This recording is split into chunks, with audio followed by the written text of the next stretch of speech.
Terima kasih pemirsa, Anda masih di Bincang bareng EMCL dan kali ini kita akan bertanya kembali kepada Mas Beta terkait dengan program pengembangan masyarakat yang telah dilakukan oleh EMCL. Nah, terkait dengan program ini, program pengembangan masyarakat, kira-kira dari EMCL ini sudah melakukan apa saja nih Mas Beta? Iya, terima kasih Mbak Osa. Jadi kalau kita merefleksikan beberapa tahun terakhir, ataupun mungkin bahkan pada saat kita mulai beroperasi di sini sekitar tahun 2005 sampai 2000, nantinya akan sampai 2035. Ya. Sebelum beroperasi kami juga melakukan berbagai program yang fokusnya untuk pengembangan masyarakat.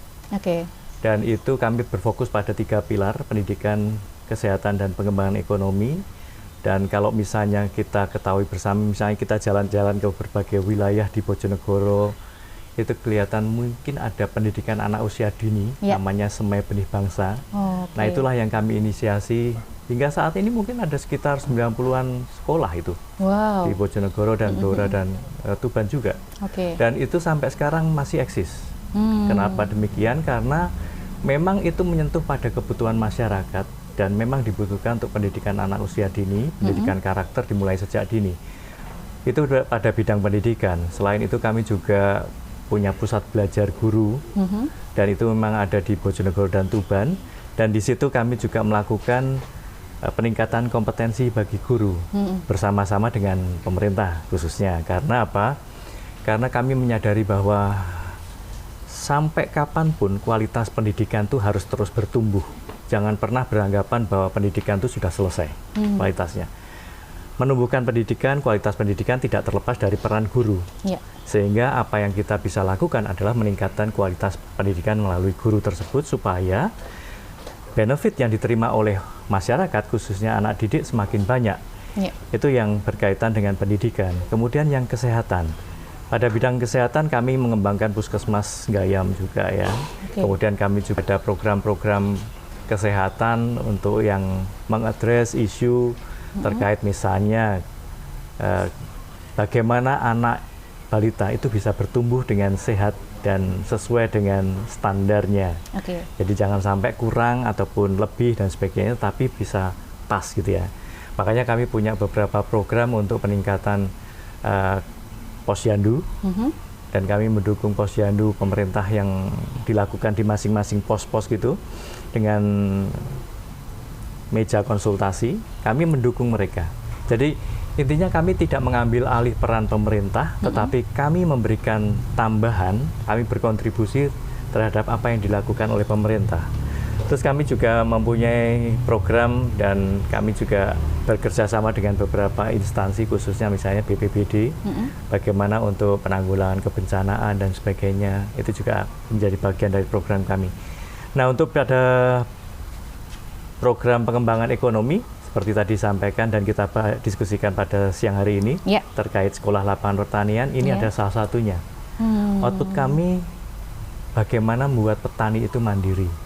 Dan seperti kalau tadi disampaikan di sini ada salah satu contoh embrio untuk benih ya. Nantinya yang diharapkan itu muncul dari kepandaian kearifan lokal di sini petani misalnya. Itu yang kami harapkan. Karena dengan itu kita bisa menghasilkan benih padi yang secara kontekstual itu bisa sesuai dengan kondisi alam di sini, dan itu dihasilkan oleh bapak-bapak ini. Jadi kami bukan membuat sebuah program yang sangat jauh, muluk-muluk gitu ya, tetapi kami pengen mendapatkan program yang benar-benar kontekstual, dan itu dengan mengembangkan kualitas dari masyarakat juga. Itu yang penting, karena ketika misalnya siapapun nanti yang menjadi operator lapangan minyak Banyu Urip, misalnya sekarang saat ini Exxon Mobil gitu ya, dan SKK Migas gitu ya, kami berharap bahwa apa yang kami lakukan saat ini, legasi-legasinya seperti Pak Lasmidi, kemudian Pak Rofi'i ini bisa menjadi embrio champion-champion untuk pengembangan masyarakat selanjutnya. Coba kita bayangkan kalau misalnya dari beliau berdua aja, ini sudah bisa memberikan benefit pengetahuan kepada banyak orang. Nah, hal-hal seperti itu yang kita harapkan. Kemudian selain pengembangan ekonomi terkait dengan misalnya tadi untuk sekolah lapangan pertanian, kami juga melakukan proses, kalau sekarang dikenal hilirisasi ya. Iya.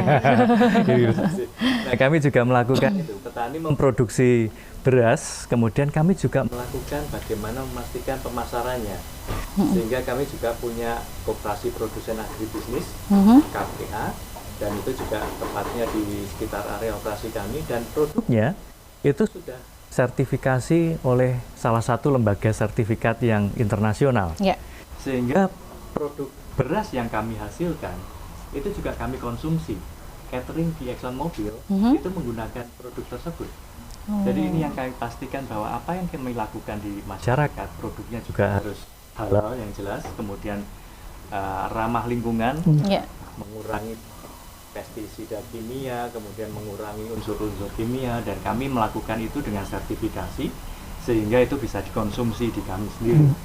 Nah, itu yang penting di situ.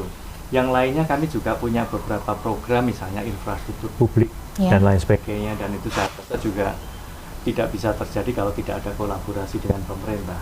Dan memang esensi dari apa yang kami lakukan melalui program pengembangan masyarakat ini adalah satu, kami harus memastikan dulu kebutuhan masyarakat itu harus teridentifikasi. Yang kedua, dengan pihak mana kami harus berkolaborasi, itu menjadi penting. Dan kami bukan solo runner gitu ya, bukan yang single fighter. Kami harus memastikan dinas mana yang harus kami ajak koordinasi, dan tentu saja kami juga melakukan koordinasi dengan pihak terkait, khususnya Bapeda dan dinas terkait, OPD terkait, untuk memastikan bahwa ini loh isunya, dan kami harus melakukan itu mengadres dengan sesuai konteksnya. Kemudian yang berikutnya adalah dilakukan secara partisipatif. Menjadi penting, karena ownership atau kepemilikan dari sebuah program kalau tidak dilakukan, itu sama aja, nggak ada hasilnya. Tetapi kalau misalnya seperti Pak Lasmidi, dulunya misalnya belum bisa bercerita terhadap orang lain. Sekarang dengan kemampuan beliau, otomatis pasti beliau ayo Pak ngobrol aja. Itu pasti cerita. Karena apa? Karena dia mengalami sebuah proses yang dipelajari sendiri, internalisasi, kemudian eksternalisasi pada pihak luar. Nah, itu yang kami lakukan. Dan yang ketiga, yang berikutnya adalah kami harus memastikan keberlanjutan program. Sustainability menjadi penting. Siapapun nanti program itu pasti harus ada selesainya. Jadi Mbak Devi, teman-teman field, teman-teman pemandu nggak selamanya di sini. Tetapi bagaimana yang didapat oleh rekan-rekan ini, orang-orang hebat ini, itu bisa tertransfer kepada orang-orang champion-champion lokal, dan itu bisa mereka transfer lagi kepada orang lain. Dan itu menjadi sebuah proses untuk sustainability. Dan semua proses yang kami lakukan, kami juga mengukur, Mbak Osa. Jadi semua program yang kami lakukan, seperti misalnya dengan Mbak Devi, kami punya indikator keberhasilannya, dan itu terukur. Jadi kami bisa bilang kalau Mbak Devi programnya berhasil atau tidak, itu bisa. Terus kemudian kami juga mengukur persepsi masyarakat terhadap program itu, senang atau tidak, itu kami ukur. Dan juga kami juga pasti memastikan juga dampak dari program. Misalnya dampaknya itu adalah investasi, misalnya kami investasi sekian rupiah, itu akan memberikan dampak sekian rupiah lagi kepada orang lain, kepada masyarakat. Kalau misalnya dampak tersebut tidak signifikan, ya berarti program tersebut nggak ada artinya. Dan itu yang kami pastikan bahwa ketiga instrumen tadi menjadi instrumen penting dalam pelaksanaan program pengembangan masyarakat kami. Dan tentu saja itu semua juga atas dukungan dari SKK Migas, karena setiap tahun kami harus melakukan evaluasi juga terhadap semua program, mempertanggungjawabkannya. Mungkin itu sedikit gambaran Mbak Osa untuk beberapa program kami. Oke, setelah Mas Beta sudah menjelaskan banyak sekali program-program yang telah dilaksanakan oleh EMCL, kira-kira apa nih Pak harapan-harapan selanjutnya mengenai program-program tersebut? Ya, harapannya adalah LSM ini, orang-orang hebat ini, mitra kami ini yang dari lokal, dari nasional level, mereka punya stok knowledge, stok skill, sekian banyak referensi tentang kehebatan mereka, dan harapan kami itu bisa tertransfer kepada kita semua, tidak hanya kepada masyarakat, tapi kita semua. Dan itu menjadi bagian dari sebuah proses penting bagaimana kita bisa melanjutkan program tersebut, ada atau tidak ada LSM tersebut. Karena begitu bisa saja proses itu yang saat ini dilakukan dan dialami itu menjadi wah ini paling hebat, paling benar. Mungkin 5 tahun lagi bukan yang paling benar, ada sebuah perubahan dan itu yang bisa melakukan itu adalah masyarakat yang tadi sudah menerima dan merefleksikan, melakukan kembali sebuah proses-proses pembelajaran tadi. Harapan kami sih seperti itu, Mbak Usa. Kalau sudah disampaikan harapan dari EMCL sendiri kali ini sebagai petani nih yang merasakan hasil atau keuntungan dari mengikuti program pengembangan masyarakat yaitu SLP. Pak Lasmidi bisa menyampaikan nih harapan selanjutnya apa nih Pak? Ya, terima kasih. Harapan bagi petani kita semua itu yang pertama itu mandiri pupuk itu tadi. Kami mandiri pupuk sudah bisa melalui proses sekolah lapangan itu tadi sudah bisa bikin buat dekomposer apa itu dan tadi. Dan mandiri pestisida itu pun sudah bisa dilakukan dalam sekolah lapangan itu. Nah, setelahnya itu ingin mandiri benih. Nah, sekarang mandiri benih ini melalui proses ini. Mandiri pupuk dan mandiri pestisida dengan ramah lingkungan. Itu akhirnya nanti anak turun kita belakang itu masih yang mengkonsumsi tanaman kita, apa hasil panen kita itu kan tanaman sehat, bukan banyak mengandung bahan kimia. Itu bisa untuk generasi kita seterusnya, dan tanah yang semakin lama semakin bukan untuk apa itu semakin subur, tapi kita melalui proses sekolah lapangan ini dengan adanya sekolah lapangan pembelajaran melalui mandiri pupuk untuk mensuplai pupuk kimia dan membuat kompos dan apa itu seterusnya itu bisa menghidupkan unsur-unsur mikroba dalam tanah itu sendiri. Itu nanti bisa berkelanjutan. Dan ini mandiri benih ini baru proses. Ada penghilangan yang kemarin itu sudah mulai diproses, mulai berjalan. Yes, itu yang bisa saya sampaikan. Baik, terima kasih untuk Pak Lasmidi sudah menyampaikan harapannya, dan yang pasti obrolan kita di Bincang Bareng EMCL sudah masuk di segmen akhir ya.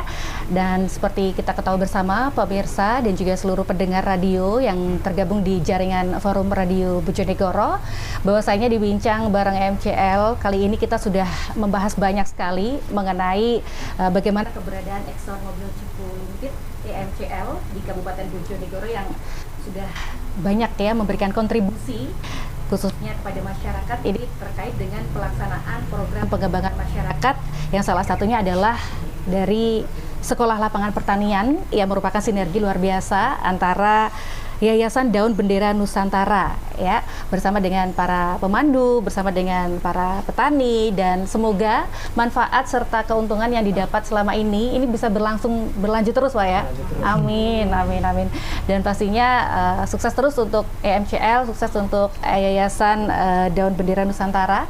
Kita di segmen akhir saya akan kembali untuk mengajak pemirsa untuk bersama-sama berpamitan ya. Kita berpamitan dengan Pak Rofi'i. Terima kasih Bapak sudah bergabung bersama kami. Mas Beta, sukses selalu.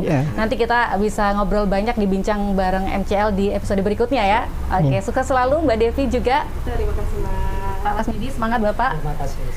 Kayaknya habis ini siap untuk mengisi banyak episode lain Pak ya. Semakin lancar nih ngobrolnya ya. Sukses selalu. Nah, sekian untuk Bincang Bareng EMCL pada kesempatan hari ini. Sekali lagi yang sudah terhubung melalui jaringan radio dan juga sudah menyaksikan di jaringan channel YouTube, kami ucapkan terima kasih. Saya Osatnan pamit.